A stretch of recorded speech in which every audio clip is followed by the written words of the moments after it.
Buenas a todos, les habla Josías. Este es un video de refuerzo sobre los contenidos del primer parcial. Entonces vamos a ver un primer ejercicio. Específicamente vamos a centrarnos más en los temas de cambio de base y aplicaciones, ¿verdad? Y bueno, vamos a ver este primer ejercicio que nos dice que considerando la siguiente base de R2, nos da la base, ¿verdad? Encuentre la representación matricial de una proyección sobre esta recta, ¿verdad? Respecto a la base S. Y eso es bastante sencillo, ¿verdad? Y después nos está diciendo encuentre la representación matricial de la aplicación anterior en la base usual de R2 y las matrices que nos permiten hallar dicha representación a partir de P. Y bueno, muy parecido a lo que estábamos haciendo durante el parcial, ¿verdad? Lo que pasa es que básicamente nosotros tenemos un sistema en el cual tenemos a dos vectores, digámosle U y B, ¿verdad? Y esos dos vectores son uno respecto al cual yo quiero proyectar y el otro respecto al cual yo quiero medio cancelar la componente. Entonces, ese sistema yo podría por medio de un cambio de base representar de esta forma, en la cual acá tengo ahora el eje M y el eje N y mi vector podría representarse en ese sistema como alfa U más beta B. Entonces vamos a escribir eso. Nosotros si tenemos un vector genérico, ese podría estar representado de esta forma acá. Alfa veces el vector U más beta veces el vector B. Creo que está de más decir que justamente el vector coordenado de W respecto a la base S va a ser igual a este vector alfa beta. Pero para los que todavía no se estén percatando, así es, ¿verdad? Y también el vector W coordenado respecto a la base usual va a ser igual al vector x, y, ¿verdad? Yo uso corchete, pero también podríamos escribirlo de esta forma sin problema. Así que no crean que porque es un vector coordenado o algo así yo hago de esa forma. Yo lo hago como me parece mejor solamente. Sinceramente no importa. Solo acá importa, cuando hacemos el vector coordenado con el nombrecito, ¿verdad? Bueno, entonces, nosotros queremos una aplicación que justamente haga esto. Y si nosotros sabemos lo que hace la aplicación, ya es bastante sencillo, ¿verdad? ¿Por qué? Porque esta aplicación, si es que yo tengo representada respecto a la base S, yo sé que lo que tiene que hacer es agarrar solamente la componente que está a lo largo del vector U, ¿verdad? O sea, la componente que coincide en dirección con el vector U. Entonces, básicamente, para un vector alfa beta cualquiera, o sea, alfa beta representado en este sistema de acá, ¿verdad? Para un vector de ese tipo, se tiene que mantener a la primera componente. Entonces, la primera componente tiene que ser igual a 1 por alfa y 0 veces por beta, para darnos como resultado alfa, ¿verdad? Y la componente que va a lo largo del eje n tiene que suprimirse. Entonces nos tiene que dar 0 por alfa y 0 por beta, para darnos finalmente 0 en esta componente. Eso es solamente cuando estamos representando respecto a la base S. Entonces espero de esa forma se entienda bien más o menos de dónde sale eso, porque es mucho más sencillo trabajar con el cambio de base y con la aplicación en esa base. Y ahora lo que tenemos que hacer es volver a la base usual, porque normalmente eso pasa en el mundo real. Yo no quiero quedarme en la base S, yo quiero quedarme en la base usual, pero en la base S era exageradamente sencillo encontrar esa aplicación. Entonces por eso nos fuimos ahí. Bueno, si yo quiero hacer eso, yo sé unas cosas. Y esas cosas son que si yo agarro esta expresión de acá y la paso a la base usual, o sea, la coordeno respecto a la base usual, me quedaría que W coordenado en la base usual debe ser alfa veces U coordenado en la base usual más beta veces B coordenado en la base usual. Y eso no es nada más y nada menos que una matriz en la que tengo en la primera columna a U coordenado en E, y en la segunda columna voy a tener a B coordenado en E, ¿verdad? Y eso multiplicado por el vector coordenado de W, pero ahora en la base S.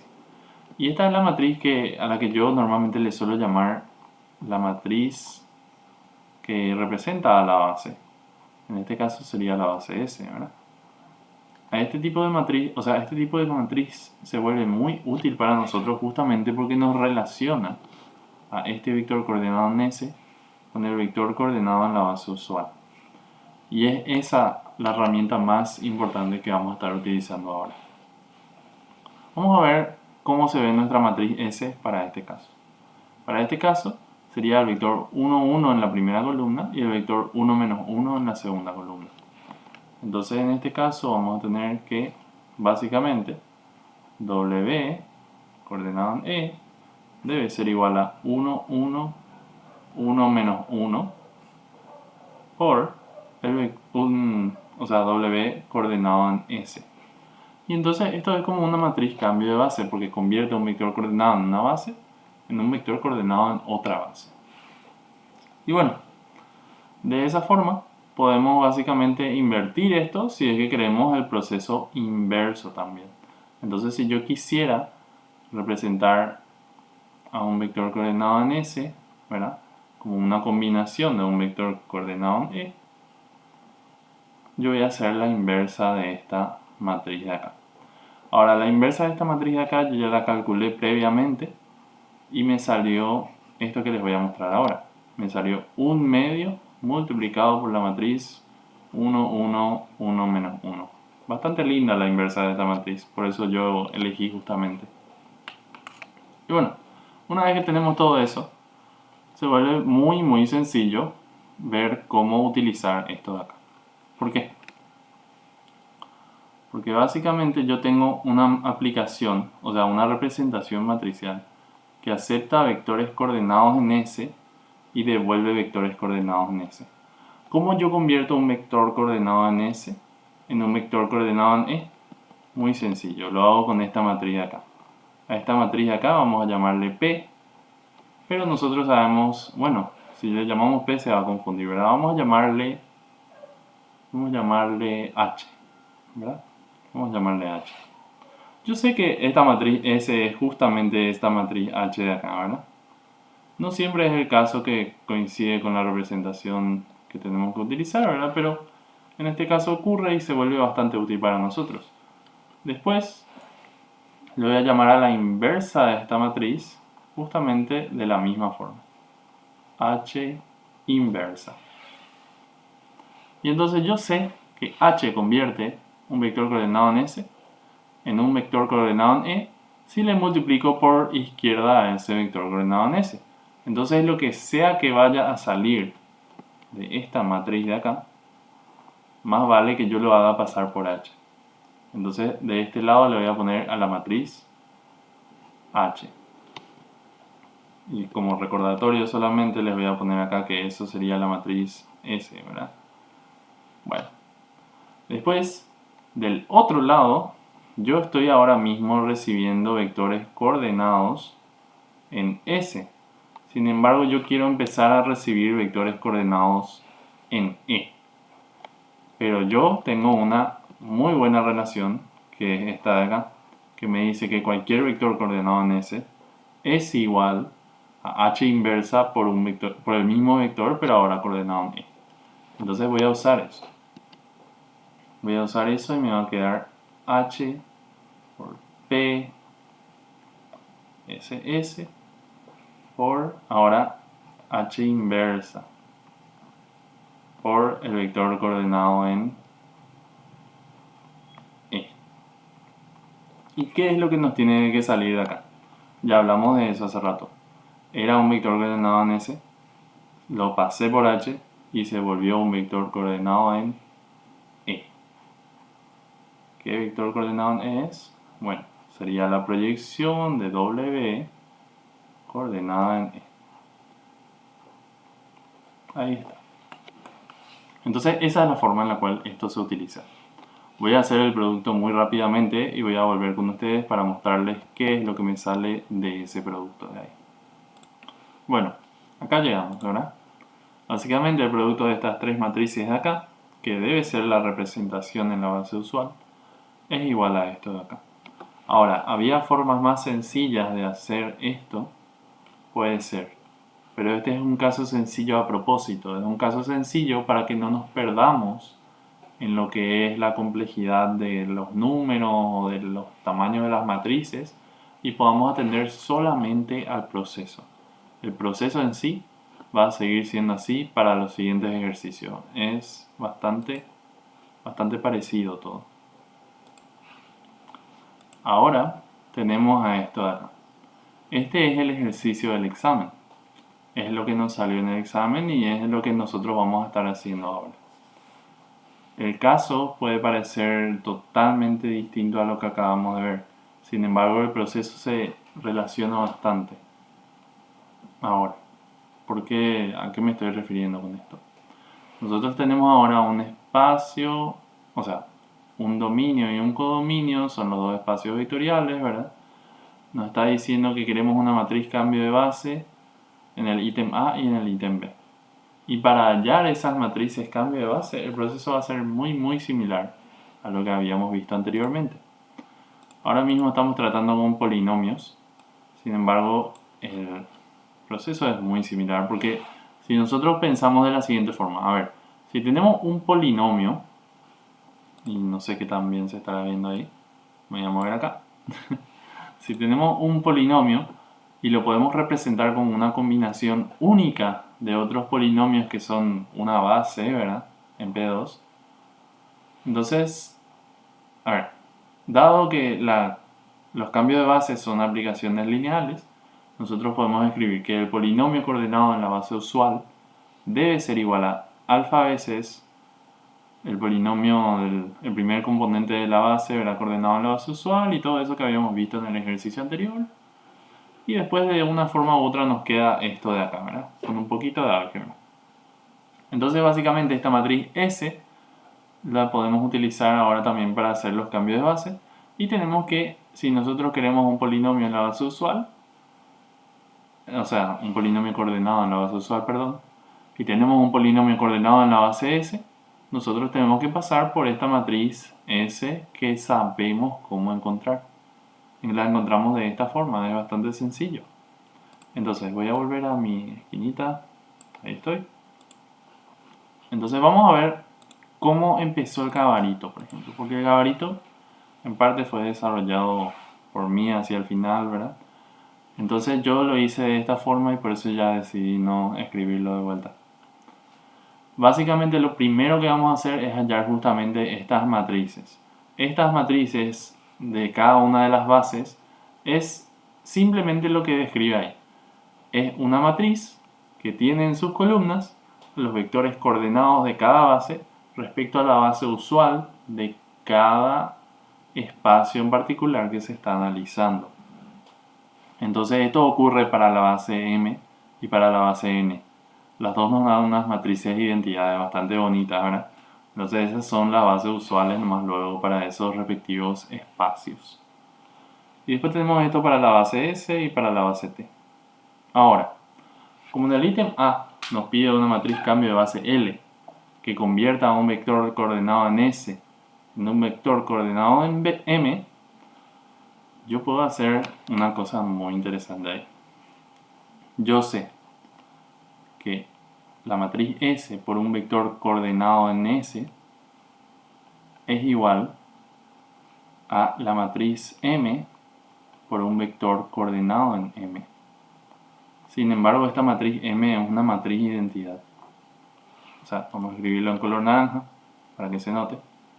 Es una matriz identidad. Entonces necesariamente esto ya es igual a identidad por vector igual a vector, ¿verdad? V coordenado en M. Y bueno, yo estoy buscando justamente, una matriz L que convierta a un vector coordenado en S en un vector coordenado en M. Entonces es muy sencillo para mí darme cuenta que como esta matriz L es única, necesariamente esta matriz S, o por lo menos las primeras filas, las suficientes para formar L, deben ser iguales a L, ¿verdad? S debe ser igual a L. Entonces de ahí sacamos el valor de L. Muy, muy, muy sencillo. Sin embargo, había que darse cuenta y había que entender lo que está pasando. Ahora, este es un método. Yo sé que hay otros métodos para hacer esto mismo que estoy haciendo acá. Para hallar L de otra forma más conceptual, ¿verdad? Pero esta es la forma en la cual a mí me parece mucho más sencillo. Entonces, espero que a ustedes también les pueda ayudar. Bueno, número 1. Ahora, una vez que tenemos eso, ya acabamos de responder el ítem A. Vamos a responder el ítem B. Para el ítem B pasa una cosa muy similar. Pasa que básicamente un vector coordenado en T, vamos a llamarle ahora a U, o sea, U a nuestro vector. Un vector coordenado en T por esa matriz T debe ser igual también a un vector coordenado en N por la matriz N.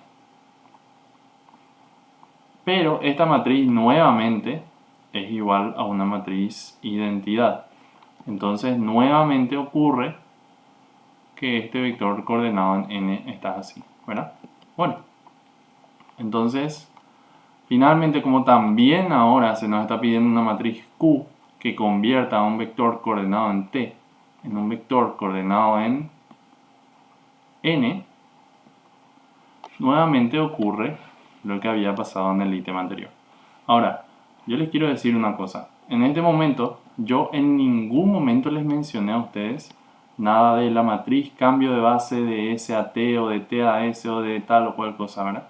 Y yo quiero que nosotros nos separemos de esos conceptos confusos. En este punto yo necesité hacer eso. Yo no necesité definir cuál matriz es cambio de cuál a cuál parte. Yo solamente uso lo que me es más sencillo entender. Ahora, esta es la matriz T, entonces voy a usar eso. Sería 1, 1, 0, 1 menos 1, 0 y luego 0, 0, 1.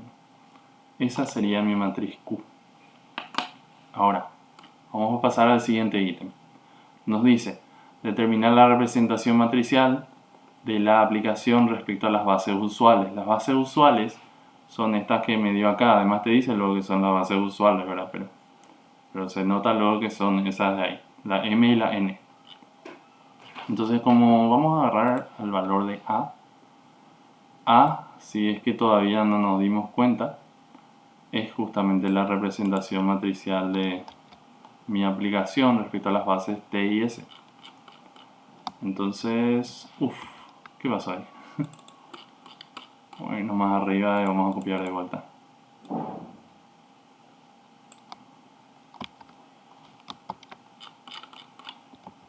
Ahí está. Entonces esta matriz de acá es la representación matricial de mi aplicación respecto a las bases S y T. En ese orden, ¿verdad? Porque recibe vectores coordenados en S y devuelve vectores coordenados en T. Entonces, muy sencillo, muy sencillo. Si yo quiero la matriz en las bases usuales, las bases usuales serían M y N. M y N en ese orden, sí. M en el espacio en el que está el dominio y N en el codominio. Primero que nada, yo tengo que agarrar la salida de mi aplicación que estaba coordenada en la base T y pasarla a la base usual, a la base N. Para hacer eso, yo utilizo justamente la matriz T. Yo sé que la matriz T por un vector coordenado en T es igual a un vector coordenado en N, que es la base usual.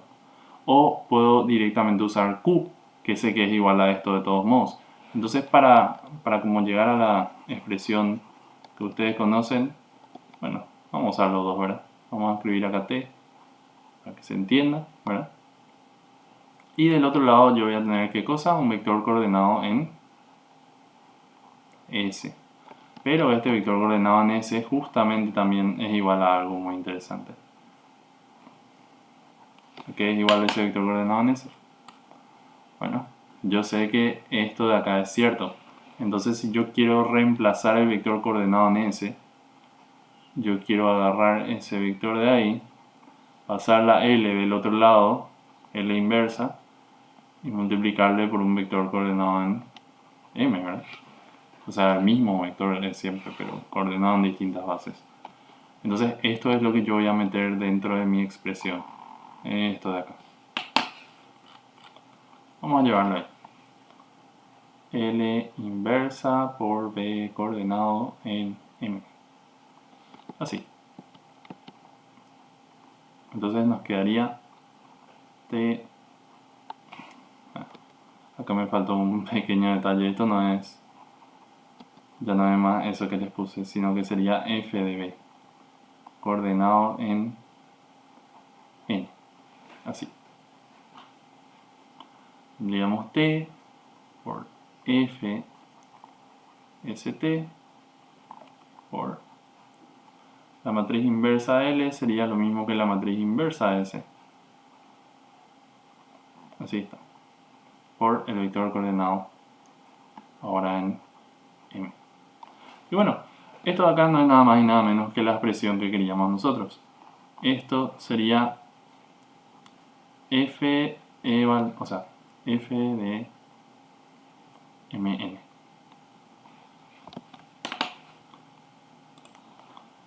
Ahora, para las personas que hayan trabajado exclusivamente con la matriz L y la matriz Q, la expresión correcta que les va a salir también sería T es equivalente a Q, ¿verdad? Y después tendríamos la matriz A, porque esto también es la matriz A, ¿verdad? Q por A por... Y esto es equivalente a L. La matriz S es equivalente a L, ¿verdad? Y si tenemos la inversa de eso, sería L inversa. Entonces esa sería una expresión válida también. También sería válido si es que le ponemos en vez de A la matriz F, ¿verdad? Y escribimos acá ST.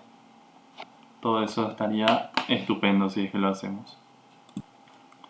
Pero bueno, eso ya es cuestión de cómo lo hayamos hecho solamente. No afecta en el que si esté bien o mal nuestro ejercicio, son solo expresiones. Una cosa que sí estaría mal y que se vio mucho lastimosamente es que justamente escribamos, por ejemplo, Q inversa por F de ST por L. Eso estaría mal porque estos dos no son iguales y todo un tema hubo con los problemas de definiciones de las matrices de cambio de base. Entonces por eso es que yo quiero que no se interprete de esa forma, sino que sepamos justamente qué hace cada matriz solamente. Bueno, vamos a pasar a lo siguiente. Tenemos la representación matricial, creo, no calculamos, pero voy a calcular. Después queremos hallar la base y dimensión del núcleo y de la imagen. Ok, vamos a hacer eso. Bueno, un pequeño detalle antes de empezar con este tema. Muchas personas intentaron sacar lo que sería el kerr y la imagen con esta expresión inicial. Sin embargo, lo que pasa es que esa expresión inicial te va a sacar una expresión para el kerr y la imagen, ¿verdad? O sea, te va a dar vectores que pueden ser coordenados, descoordenados, generar el kerr y la imagen, ¿verdad? Pero justamente está el problema en el que esos vectores tenemos que pasarlos de vuelta a las bases usuales. Y si no lo hacemos, nuestro kerr y nuestra imagen van a salir mal. Entonces, por eso es que nosotros idealmente deberíamos de utilizar esta matriz en este caso. Porque en esta matriz lo que descoordenemos ya de la base usual va a ser directamente los vectores que generan al kerr y la imagen. Ahora, se podría haber trabajado con esto si era más sencillo, se podía, pero en este caso no era más sencillo y si es que uno se equivocaba ya en el cambio de base, sí o sí se iba a equivocar en este ítem de acá. Entonces más vale nomás asegurar bien esta matriz de acá y después recién seguir avanzando. Entonces vamos a hallar el kerr y la imagen ahora. Para el kerr es bastante... Bueno, para la imagen es bastante sencillo. Vamos a empezar con la imagen. La imagen está contenida en R3. porque está contenida en el codominio, ¿verdad? Y como está contenida en R3, directamente la salida de la combinación de estas columnas va a ser la imagen, o sea, va a generar la imagen. Entonces directamente la imagen necesariamente va a ser igual a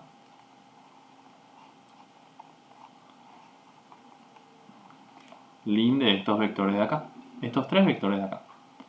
Sería el vector 0, 0, 0, después el vector 2, 0, menos 2 y también el vector 2, 2, 2. Ahora, lo que pasa es que, primero que nada, este vector de acá no aporta nada. Y segundo, nunca voy a poder tener una base con el vector nulo, ¿verdad?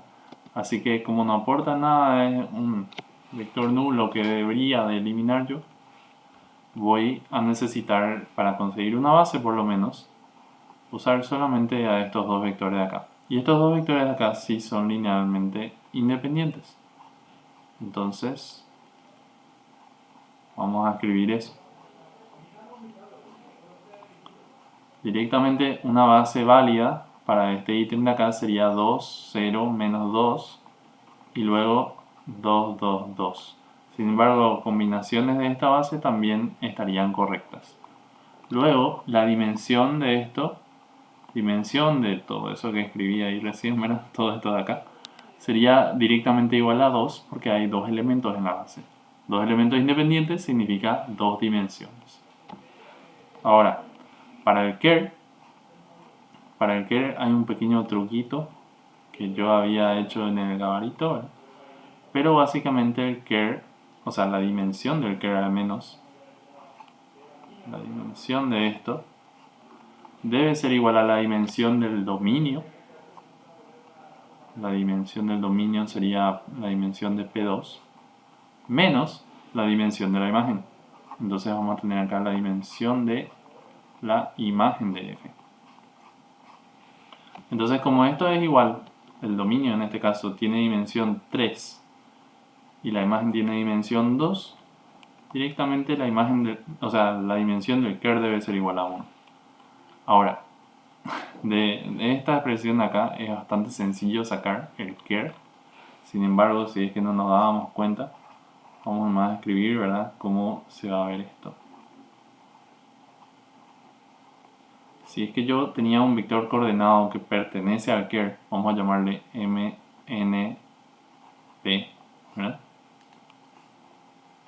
Si pertenece al care me tiene que llevar a 0, 0, 0. Y nos vamos a dar cuenta que la única forma, o sea, la forma más sencilla de llegar al vector 0, 0, 0 es con un vector que tenga componente m, ¿verdad? M y el resto igual a 0.